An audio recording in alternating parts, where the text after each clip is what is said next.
嗱，今日咧，我哋咧就訪問下咧黃先生。黃先生咧都用咗冇幾多段時間㗎，係啦。咁咧佢本身用之前咧就係有一個眼紅筋、眼乾症嘅問題，係啦。咁所以睇下佢咧佢用咗之後咧感覺如何？好，你好黃生，你好。咁咧係你好。嗱，咁你本身用眼藥水之前，或者你之前用其他眼藥水係因為咩問題嘅？嗱，咁其實嚟講咧，就過往發覺自己嗰個眼咧就經常都會有紅筋啦。咁睇過醫生咧，咁佢基本上嗰個結論就係話冇發炎。咁但係嚟講就冇辦法幫我消除呢個紅筋嘅。咁見到我曾經亦都用過坊間一啲嘅眼藥水啦，咁都好出名下㗎啦。咁但係滴嘅時候咧，好快可以係紅筋消除，咁但係第二日咧個情況亦都會再維持嘅。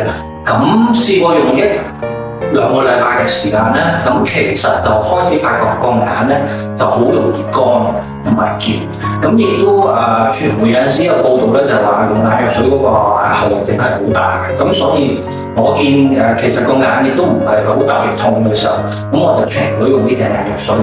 咁至於後期因為經Vincent 佢介紹我用呢一隻無經嘅眼藥水啦，咁滴嘅時候咧就一開始嗰個感覺就係好清涼，亦都好舒服。咁同埋咧就係睇嘢嘅時候咧，嗰個線條嗰個物件個線條係好清晰，即係我對呢一個輪廓分明呢個詞有一個重新嘅體會。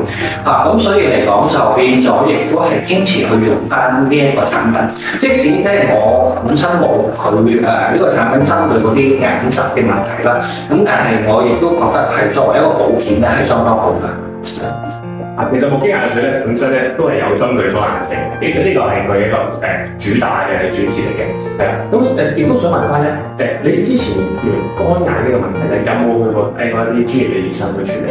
其實我有睇過眼科嘅，咁其實當時我去睇咧，就因為我戴一個 con， 即係有啲眼鏡咧，其實都係一個好長嘅時間，每一日即係有時可能係16至20個鐘都唔止嘅，咁就好乾好乾。咁睇嘅時候，佢檢查過我嘅眼睛，咁就發覺就係話唔係角膜或者亦都唔係紅眼症。